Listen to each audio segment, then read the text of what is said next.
अस्सलाम वालेकुम, मैं हूँ आरज़ शबर। आप लोग मुझे सुन रहे हैं क्लासिक एंटरटेनमेंट चैनल के ऊपर। आज मैं आपके लिए लेकर आई हूँ तशना यार की एपिसोड नंबर 29। कल episode number 29 without voice over हम लोगों ने अपलोड की थी, क्योंकि यहाँ पर लाहौर में बहुत ज़्यादा आंधी तूफ़ान और बगोले शगोले आए थे, जिसकी वजह से मेरे वाईफाई डिवाइस तारों समेत टूट टाट के जो है वो बन चुकी है, जिसका कोई मेरे पास अब ज़राए नहीं। अभी भी मैंने हॉटस्पॉट चोरी किया हुआ है, क्योंकि बैलेंस वाला मैं तुम्हें पता सिस्टम नहीं करती, वाईफाई वाली बंदी हुआ तो और कल आप लोगों के कमेंट्स पढ़े, ईमान से आप लोगों को मैं बताऊं कि मेरा दिल खुश हो गया, बाग बाग हो गया कि आप लोग कितना माशाल्लाह माशाल्लाह लाइक करते हैं असलन यार को और उसके करेक्टर को, मतलब इतना इज़ जस्ट अडोरेबल। और कुछ लोगों ने मुझे काफ़ी सारी सलाहें भी दी हैं कि आपने ये नहीं किया, आपने वो नहीं किया। अब मैं खुद सोचती हूँ कि मैं कहती ज़रूर हूँ कि मैंने अभी इसको मुकम्मल कर देना है, मतलब 2-3 एपिसोड्स में, और क्योंकि ईद के ऊपर मैंने रमशा से प्रॉमिस किया था कि मैं आपको ना एक शॉर्ट स्टोरी दूंगी, और वो ऐसी होगी कि मतलब एक ही वीडियो के अंदर पूरी एपिसोड होगी, तो एक ही दफ़ा में अपलोड होगी। बड़ी ख़तरनाक सी है, लेकिन अब वो समझ में नहीं आ रहा है कि वो, मुझे लगता है पोस्टपोन हो जाएगा, क्योंकि तशना यार को जब मैं लिख रही होती हूँ ना, तो मुझे खुद नहीं पता होता कि मैं कहाँ जा रही हूँ, और वाइंड अप की तरफ मैं जा रही हूँ, लेकिन एक से दूसरा सीन निकला था, दूसरे से तीसरा निकल आता है, तो अब मुझे खुद नहीं पता चल रहा है कि इसका एंडिंग कब होगा। और कोशिश कर रही हूँ कि मैं हर चीज़ को कवर अप करने की कोशिश करूँ, और जो सीन्स आप लोग सजेस्ट करें कि यहाँ ये होना चाहिए, वहाँ वो, तो वो आहिस्ता आहिस्ता सब एपिसोड्स के अंदर आएगा। मैंने ये दुबई स्पेशल बनाया था, इसलिए मैंने इसमें किसी भी और कपल को नहीं डाला था। और नेक्स्ट जो है इंशाल्लाह बी जान, और वो कौन नाम है उसका, हाँ बिलाल के ऊपर स्पेशल एपिसोड होगा। और हम किसका टांका हमने बढ़ाया था वो निशा, और उसका क्या नाम था उस लड़की का, मुझे अपने कपल्स के नाम भी भूल जाते। आपको पता है मैं इतनी बड़ी गजनी हूँ कि मैं अक्सर रमशा को फ़ोन करके पूछती हूँ उसके अब्बू का नाम क्या था, उसकी अम्मी का नाम क्या था क्योंकि मेरा पुराना मोबाइल टूट गया है, तो उस पर मैंने प्लॉट के अंदर ना जैसे करेक्टर्स के मैं नाम ज़रूर लिखती हूँ, क्योंकि मैं भूल जाती हूँ, क्योंकि मेरे और भी बहुत से नावल्स होते हैं। अच्छा खैर, मैं आपको फजूल में पका रही हूँ, हम लोग एपिसोड को स्टार्ट करते हैं। वो तने हुए असाब के साथ गाड़ी में बैठा एक हाथ से सिगरेट नोशी करने, जबकि दूसरे हाथ में हराम महलूल की बोतल थामे अपने गुस्से को काबू करने की कोशिश कर रहा था, जिसने आज कितने अरसे के बाद इस्तराब की हालत में शराब को हाथ लगाया था। इस वक्त उसकी रगें गुस्से से उभरी हुई थी, जो किस कदर तूफ़ान के दुहाने पर था। इस वक्त उसका कोई भी अंदाज़ा नहीं लगा सकता था जो मनसा के लिए पागल हो उठा था। उसके लिए चंद घंटों की दूरी उसे ज़ख्मी शेर बना गई थी, जो बिखरा हुआ अपने गिरदोनवा में लोगों की हवास सलब कर रहा था। दुबई में राब्ता करो फ़ौरन, और उसके नज़दीक सिक्योरिटी बढ़ाओ। असफन का जैसे अपनी सासों पर इख्तियार कम हो गया था। सर, मैंने मालूम करने की कोशिश की थी, जहाँ पर उन्होंने पार्टी अरेंज की थी वहाँ से प्रोग्राम कैंसिल हो गया है। बख्श गाड़ी को हवा के दोष पे उड़ा रहा था, तो जहाँ पर है वहाँ पर भेजो अपने बंदों को। वो गज़बनाक होता धाड़ा था। Yes sir. असफन के अंदर एक यकदम फिशार ने सर उठाया था, आंखों में सुर्खी उतर आई थी। जो खुद पर बंद बांध रहा था, वो ब्रेक लगने पर गाड़ी से नीचे उतरा था। मन से मैंने तुम पर एतमाद करके दुनिया की सबसे बड़ी गलती कर दी, जो तुम पर सिक्योरिटी को सख्त न किया, वरना कौन था जो तुम्हें मेरी इजाज़त के बिना इस घर से बाहर भी निकलने देता। वो हराम महलूल का घूंट भरकर बोतल सड़क पर पटकने के अंदाज में फेंकता आगे बढ़ा था। मगर अब जो तुमने गलती की है, उसका खमियाजा तुम्हें सारी ज़िंदगी भुगतना पड़ेगा। असफन की खूबसूरत चेहरे पर सख्ती दर आई थी। वो हाथों की मुट्ठियों को भींचे अंदर की सिमत बढ़ गया। ऐसे भी कोई करता, ठीक मेहमानों की तरह वक्त पर आई हो, ये नहीं कि अपने बाबा के बुलाने पर थोड़ा पहले आ जाती। वो प्यार से उसके माथे पर लम्स बख्शते हुए उसे अपनी शफीक बाहों में ले गए, जो कितनी ही देर तक उनके सीने से लगी रही। उसका दिल घबरा रहा था, जिसे ऐसा महसूस हो रहा था कि सदियों की कठिनाइयों भरी मुसाफत के बाद भी उसकी कोई मंजिल ना थी। नहीं बाबा, ऐसी कोई बात नहीं, मैं पहले ही आना चाह रही थी, पर वक्त नहीं निकल सका।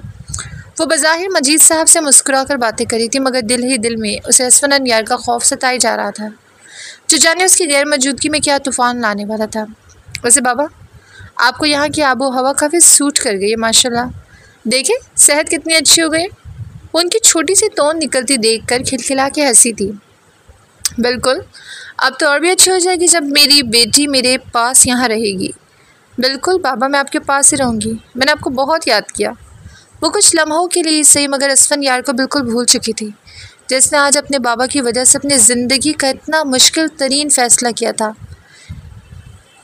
इसीलिए उसका दिल अथाह गहराइयों में डूबता जा रहा था, क्योंकि उसे अपने बाबा की अजीम बेटी बनना था, जिनकी नज़रों में वो पहले भी गुनहगार ठहरी थी, मगर अब जिस शख्स को वो छोड़ आई थी, इस वक्त वो सबसे बड़ी उसकी गुनहगार थी। वो इतनी बेसुकूनी महसूस कर रही थी कि इस तरह भी हालत में कमरे के अंदर चक्कर लगाने लगी। वो अपनी अजीब सी कैफियत से परेशान हो गई थी, जैसे किसी पल भी सुकून नहीं मिल रहा था। इससे कुछ देर के लिए पलकें मूंद कर बिस्तर पर लेट गई।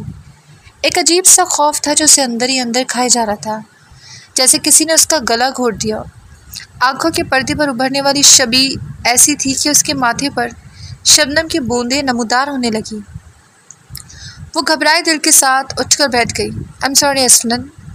वो चेहरे पर दोनों हाथ रखे रोने लगी, जिसका दिल बैठा जा रहा था। मतवातर बहने वाले आंसुओं से पूरा चेहरा भीग गया था। मनसा, अपने बाबा की शफीक आवाज़ पर उसने सर उठाया था, जो उसका चेहरा आंसुओं से तर देखकर तड़प उठे थे। तुम रो क्यों रही हो मेरी जान? क्या हुआ है? अपने बाबा को बताओ।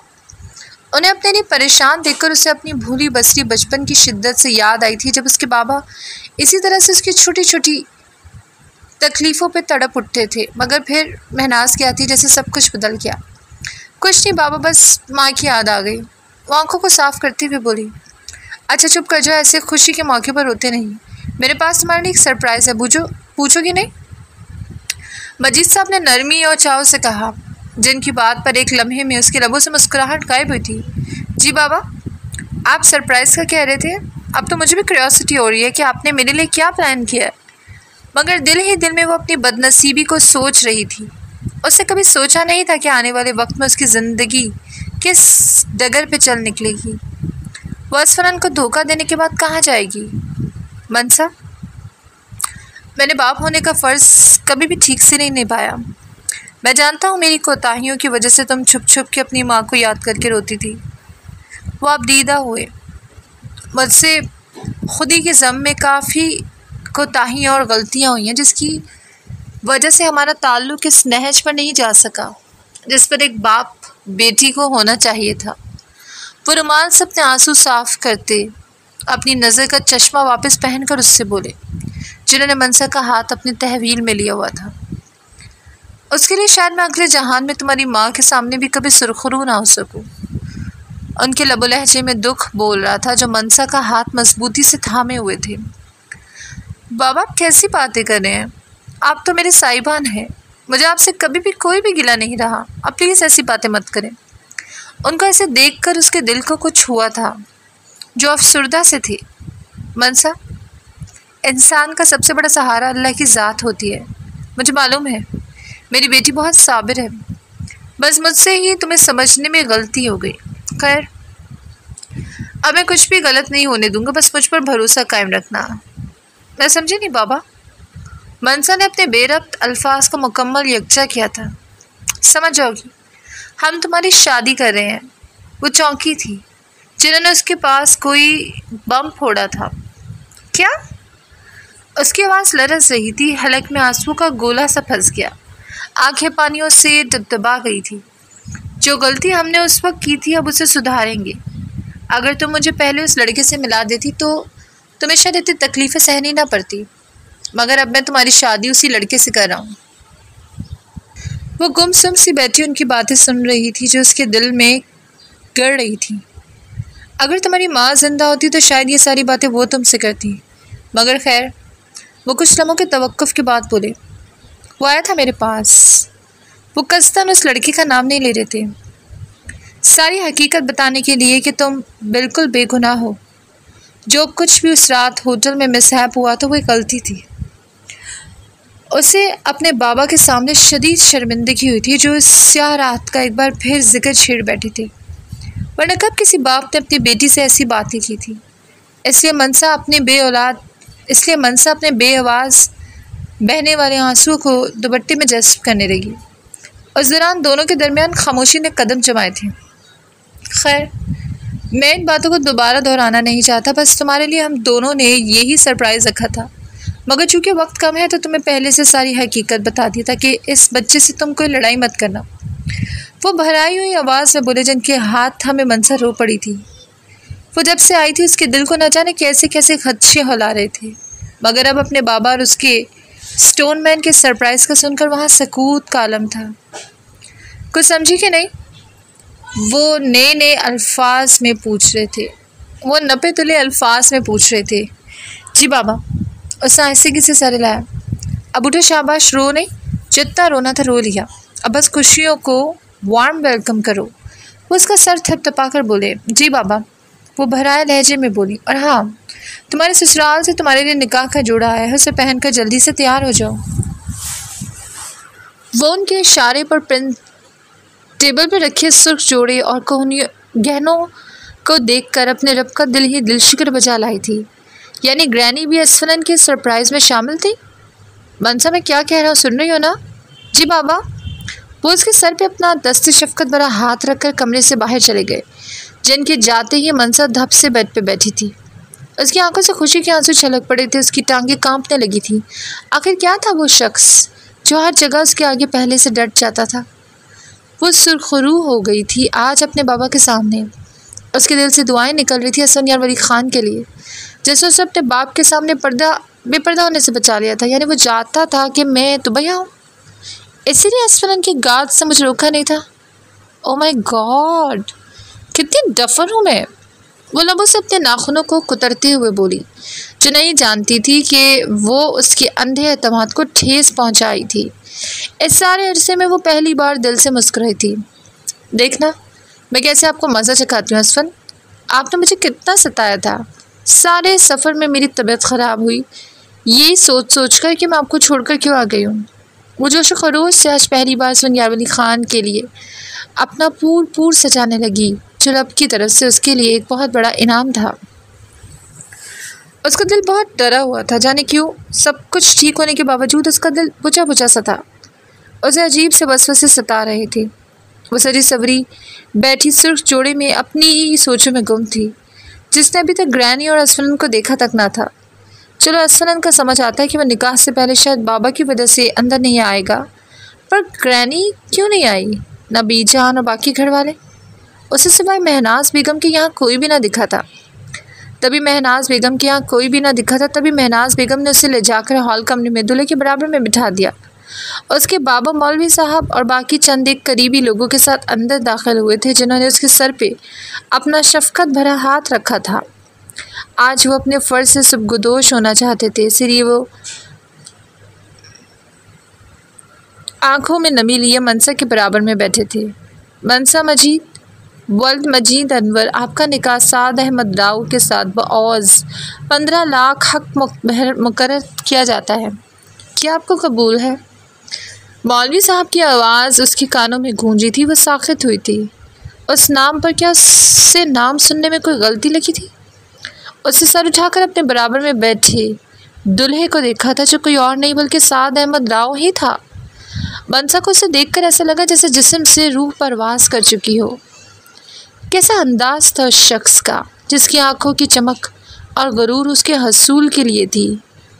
अभी कौन सी चाल थी उसकी, जो ऐसे ओछे कंडों पर उतर आया था। मनसा की जान इस वक्त लबों पर आई थी। पल भर में सांसें जैसे बंद हो गई थी। उसका दम घुटने लगा।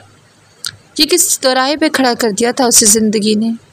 वो खाली खाली नज़रों से अपने बाबा को देखने लगी, जिनका चेहरा थका मांदा सा था।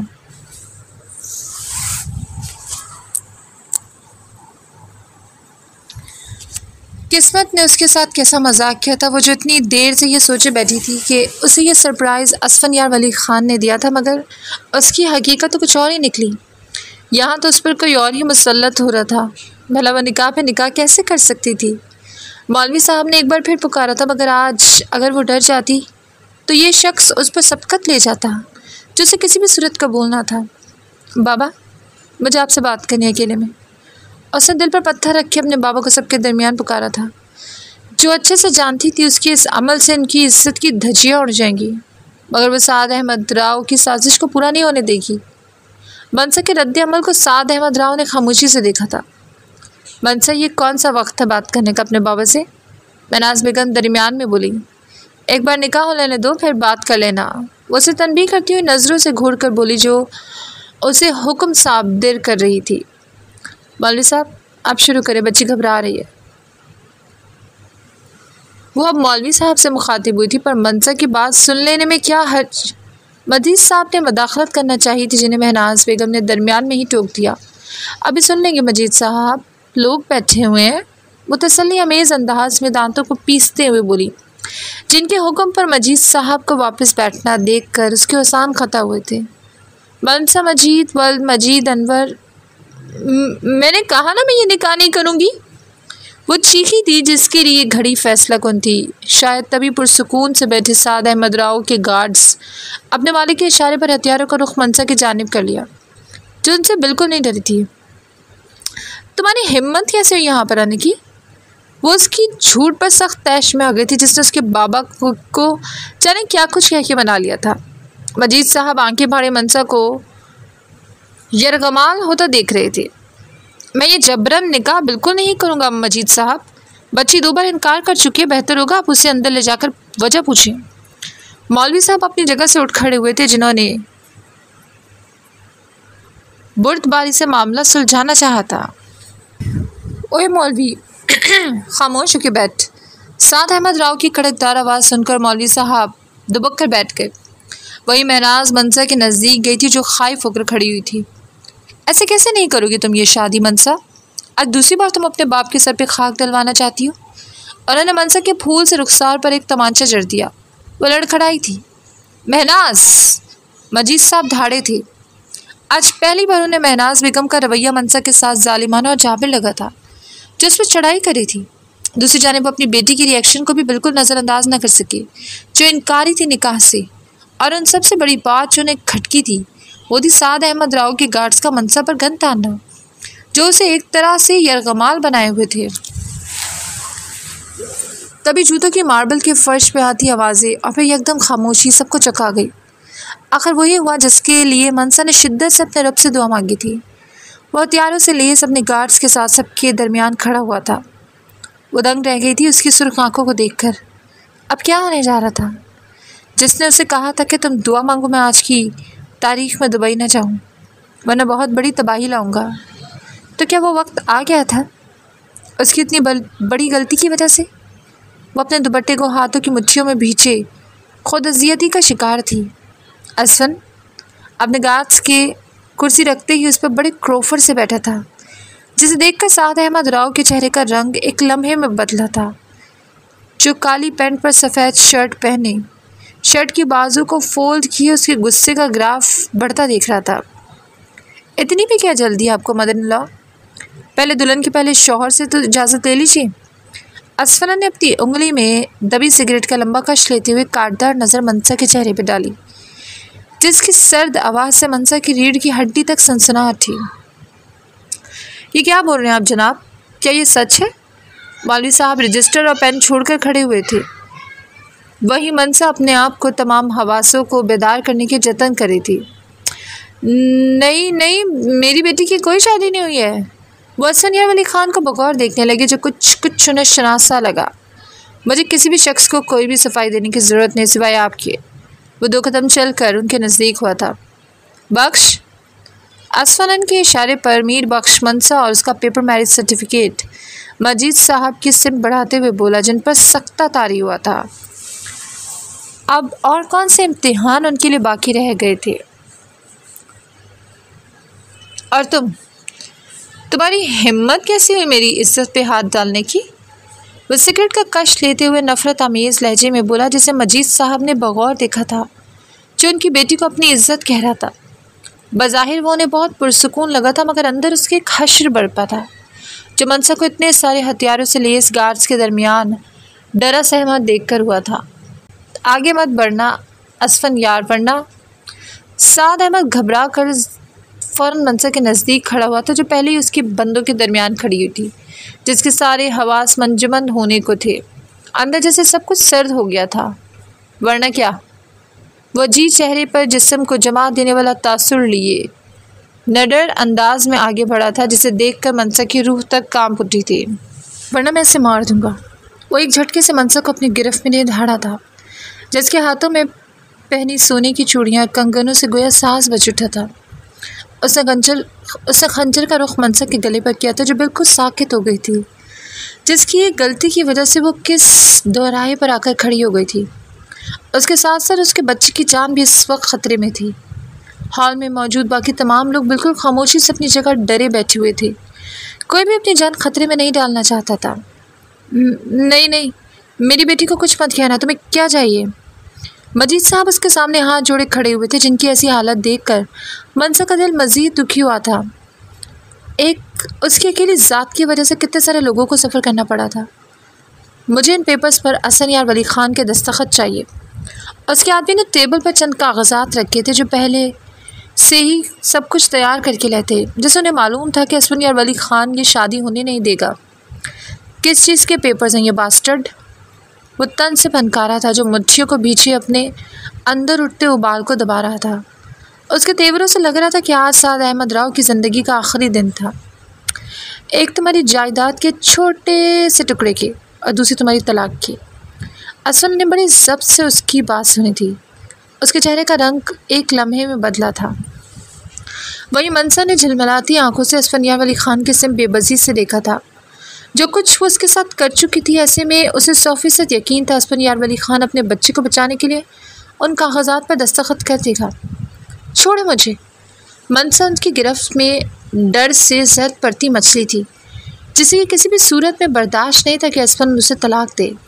मगर वह शैतान उस पर तसल्लुत जमा के खड़ा हुआ था, जो हसन यार वली ख़ान का खून खौला रहा था। ये ब्लडी बास्टर्ड, तकलीफ़ उतनी दे जितनी तू बर्दाश्त कर सके। वो भवों को सुकेड़े माथे पे बल डाले गरजदार लहजे में बोला, जिसका दिल शिद्दत से सामने खड़े शख्स को ज़मीन में जिंदा गाड़ देने को कर रहा था। ठीक है बॉस, फिर साइन कर दो, मैं नरमी से पकड़ लूँगा, वरना ये तो गई आज। वो खबासत से हंसा था, जो खंजर की नोक को मनसा के नाजुक शाने पर दबाते हुए बोला, जहाँ से खून लकीर की सूरत में बह निकला था। क्या वो बॉस जी, गुस्सा आ गया? वो जहर से बुझे लफ्ज़ उस पर बरसा रहा था, जिससे असफरन को सिगरेट अपने ब्रांडेड शूज़ के नीचे मसलता देखकर तमसकराना अंदाज में कहा, नहीं, हंसी आ रही है कि तो अपनी मौत को खुद किस कदर अजियतनाक बना रहा है। असफरन की आग उगलती आंखें उस पर जमी हुई थी। नहीं बेटा, प्लीज़ मेरी बेटी को कुछ मत करो। ये सब कुछ मेरी गलत फहमी की वजह से हुआ है। मेरी बेटी को छोड़ दो। मजीद साहब तड़प उठे थे, जिन्हें साद अहमद राव ने एक लात मारी थी। वो मुंह के बल नीचे गिरे थे। बाबा, मनसा चिल्लाई थी, जो शैतान के हिसार में खड़ी खुद को मुसलसल आज़ाद कराने की कोशिश में हलकान हो रही थी। उसे मदद तलब नज़रों से हसन यार वली ख़ान को देखा था, जो आज शायद हर दरमी भी उतरा हुआ था। क्या ये उस शख्स का सज़ा देने का कोई अंदाज था, जिसकी कहर बरसाती नज़रें उस मलकूती हुस्न रखने वाली लड़की पर ठहर सी गई थी। आंसुओं से भीगा चेहरा, रुखसार पे उंगलियों के वाज़े होते निशान। मैं मार दूंगा असफर, दस्तखत कर दो, वो चिल्लाया था। नहीं प्लीज़ बेटा। वो बौखलाकर खड़े हुए थे, जिन्हें महनाज से आगे बढ़कर उठाना चाहता, मगर वो उनके हाथ झटक गए। मैं 3 तक गिनूंगा, वो रियायत देने वाले अंदाज में बोला। बेटा प्लीज़ मेरी बेटी को बचा लो। मजीद साहब ने असफरन का बाजू थामा था, जो मनसा से नजरें हटाना जैसे कोई गुनाह समझ रहा था। 1, 2। साद अहमद राव की आवाज़ गूंजी थी। नहीं प्लीज़, कोई कुछ करता क्यों नहीं है? कोई पुलिस को बुलाओ।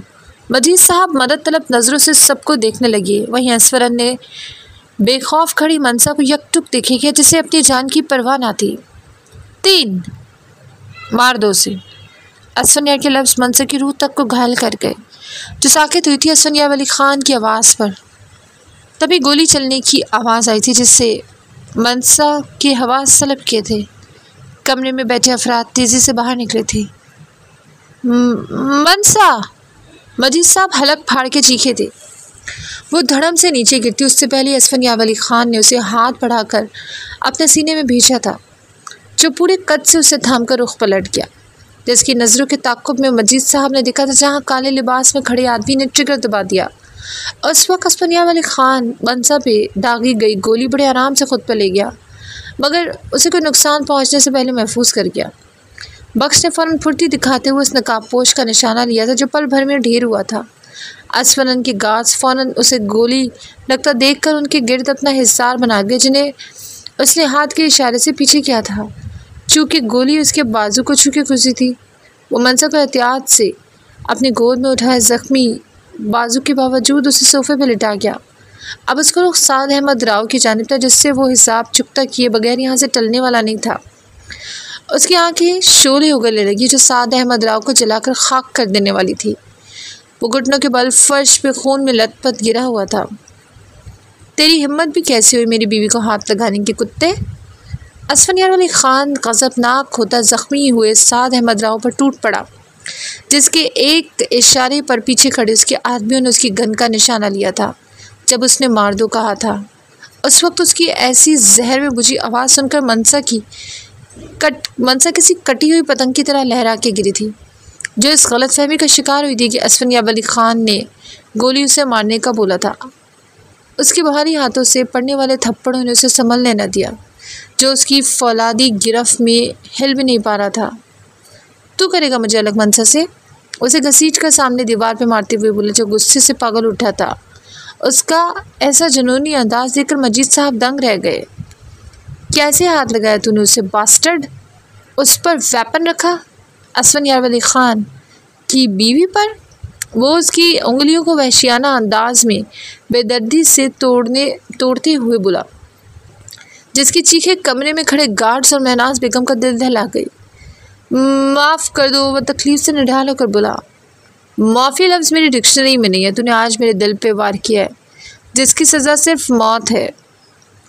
उसने गार्ड की जेब से गन निकालकर उस पर तानी थी, जिससे उसने धड़ल्ले से बिना किसी डर खौफ के उसके हाथों पर निशान लिया था। मुझे ऐसे हाथ नहीं चाहिए जो मेरी बीवी को नुकसान पहुँचाएँ।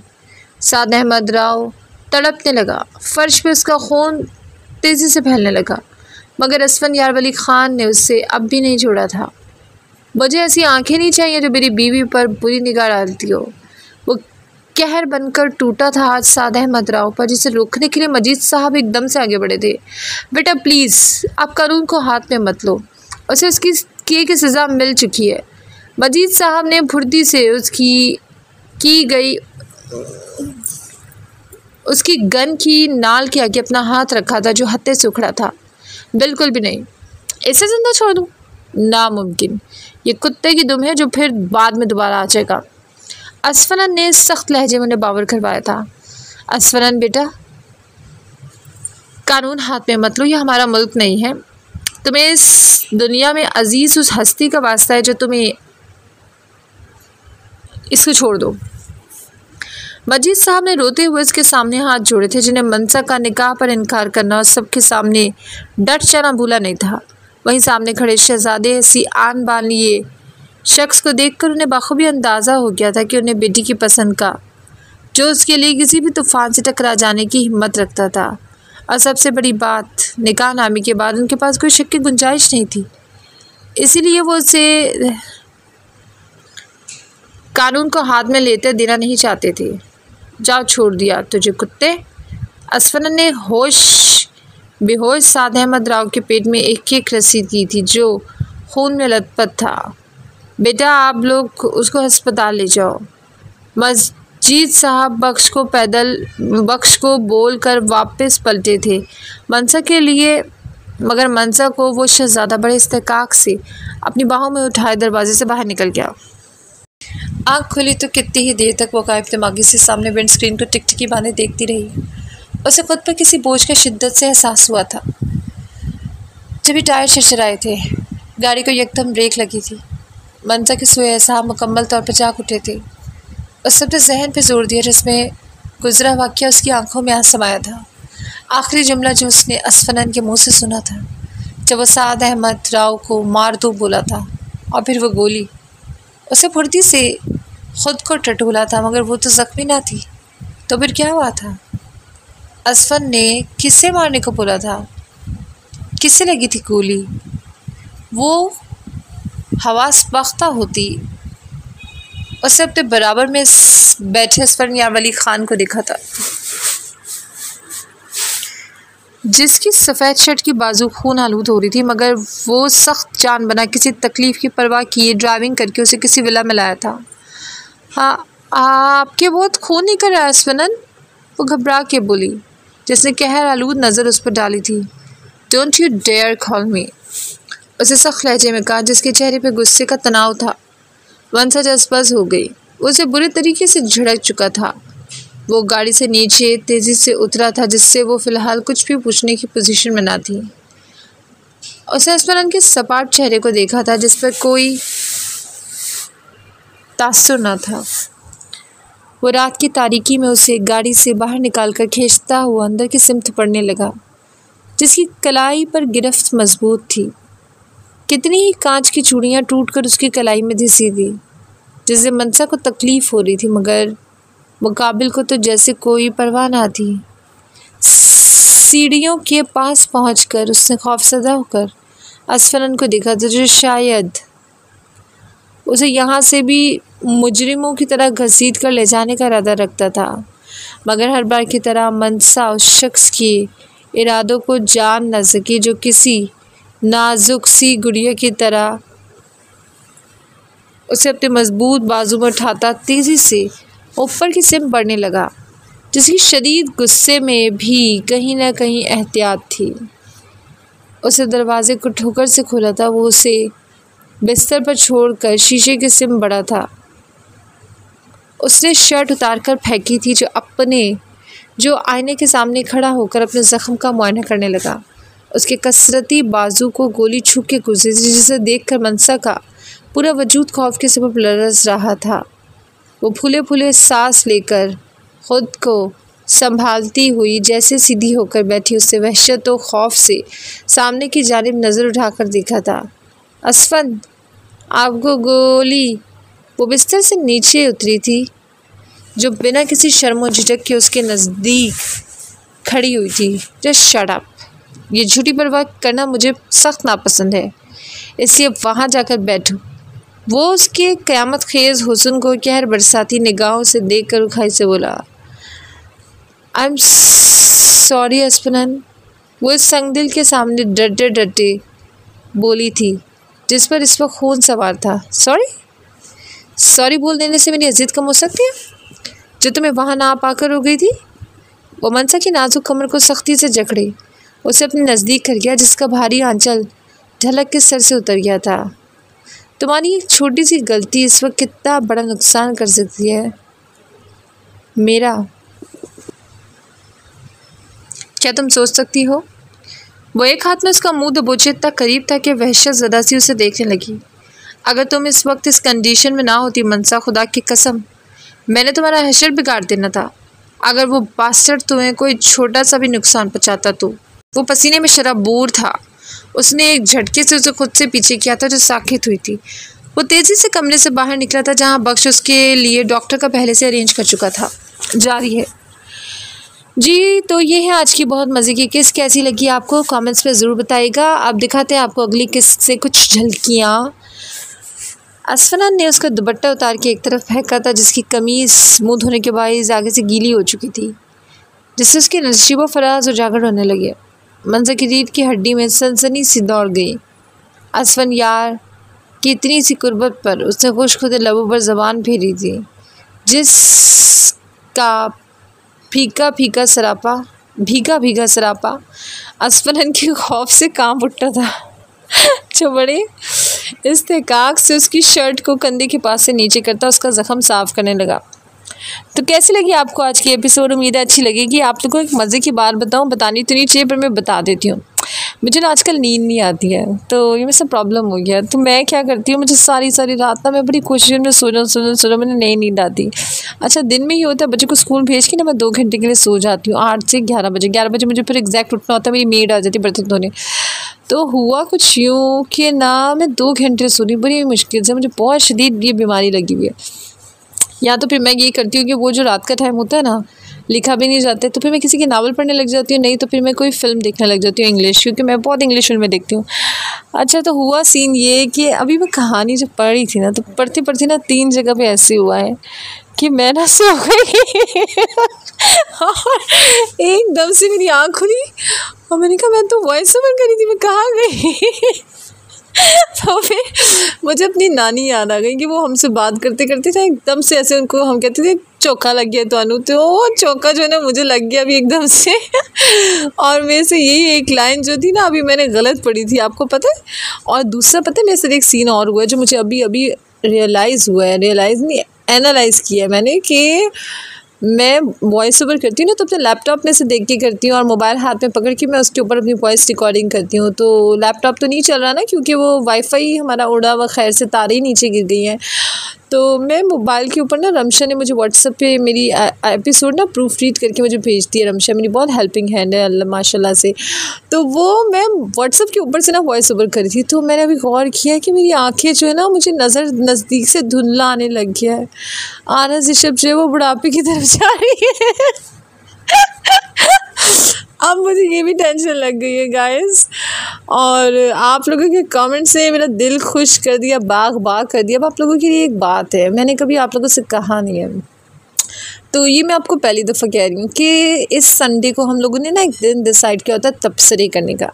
तो आपको पता है कि मेरा घर जो है वो क्लासिक उर्दू मटीरियल है, तो इस संडे को असफन यारवली ख़ान और मनसा बड़े जीदार अंदाज में इंतज़ार करेंगे अपने रीडर्स का कि वो आकर तशना यार अब तक जितना भी पढ़ा है मेरी बुराई करने के अलावा उसके ऊपर तबसरा करेंगे और बताएंगे कि आपको ये नावल कैसा लगता है। अब आप मुझे मोस्टली यहाँ पे मुझे खुद पता है, क्योंकि मैं खुद ऐसी हूँ कि मुझे तबसरा करना नहीं इतना अच्छा आता है। मुझे इंग्लिश में आता है, मुझे बहुत अच्छा आता है, मैं करती भी हूँ। उर्दू में मुझे नहीं आता है, तो मुझे कोई प्रॉब्लम नहीं है। आप लोग रोमांस में लिखें, जैसे किसी को मैसेज करते हैं वैसे लिखें, उसमें दिल लगा दें, कुत्ते बिल्ली लगा दें, आई डोंट माइंड।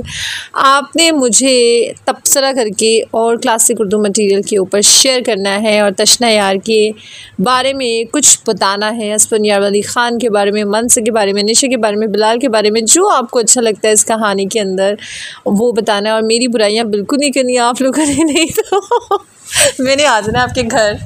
दुआ में याद रखिएगा आरज़ ऋषभ को और हमारी टीम को जो आप लोगों के लिए बहुत मज़े मज़े की नावल लेके आती है, और दुआ कीजिए कि ये तशना यार मैं मुकम्मल कर दूँ तो मैं आपको एक बड़ी ख़तरनाक सी एक साथ 2-3 घंटे की शॉर्ट स्टोरी दूँगी, लेकिन वो उस सूरत में होगा जब मैं इसको मुकम्मल करूँगी। तो दुआ में याद रखिए। अल्लाह हाफिज़।